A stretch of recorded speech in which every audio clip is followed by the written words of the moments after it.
March 19th, a safer-at-home ordinance forced small business owners to shut down. But without any income, how are barbershop and salon owners making ends meet? I had no idea how long this was going to last. I just, I started worrying about my staff and my family, everyone. I was in shock. In the summer of 2016, LB Blow & Style opened its doors. So I pretty much was brought here when I was 3 years old, and so I never really dreamed of owning my own salon. That moment didn't come easy to the young DACA recipient. Growing up undocumented, Vargas never believed she'd be able to own a business. Now I am a salon owner, which, it just gave me the chills, but I just want the salon to open up again because this is my home.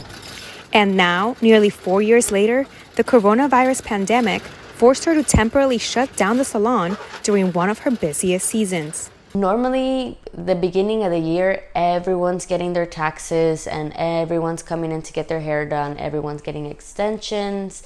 Girls go all out when it comes to, tax season. And lay off her staff. I really miss all of them, and I'm really appreciative of all of them because if you have a business without employees, you're nothing. To not fall behind on bills, the young entrepreneur had to get creative to keep the income flowing. So I've been having to put together some touch-up kits for my clients. Selling them products and shipping it to them has been kind of helpful. Sometimes they want house calls, but we can't sacrifice our license for that right now at the moment. So they're being very understanding about it. And she isn't the only one forced to find an alternative source of income. Not being able to go to work and it being one of the most difficult things for me, specifically because a lot of people don't get to call their career fun. To be around everyone, it is therapeutic. Jimmy Hernandez and Johnny Garibay from Priority Barber Club are also first-time owners.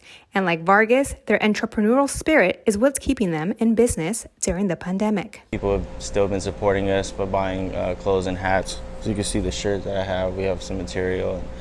Retail services, as far as ref pomades. A lot of our clientele is extremely loyal to us, and we thank them. That's what gives me hope, and it gives me drive to for sure come back to work and expect everything to pick up right where we left off.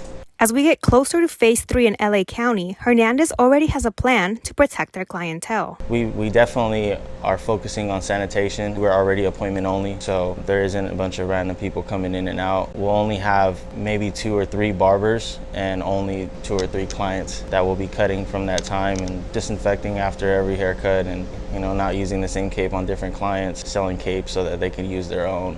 Using masks or whatever we need to do as far as what rules they give us, Vargas will also implement new hygiene protocols once she can reopen. Have hand sanitizer as soon as they walk in the door, or have them wash their hands.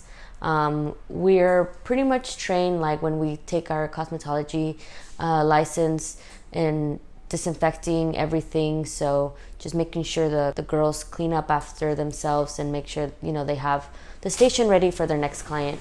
Governor Newsom recently announced some California counties could start reopening barbershops and hair salons with modifications, like temperature screening for workers and clients, and wearing face coverings for the entirety of the service. Unfortunately, LA County was not included on the list. So the talented hair artists are still on hold and hope to soon return to normalcy. After this quarantine, I'm gonna work 7 days a week, nonstop, because this is my baby. And in order to keep this open, I have to work hard in order to provide somewhere for my staff to work. And open their doors once again. Once we get in all our clients and we pay back our bills, then we'll be fine.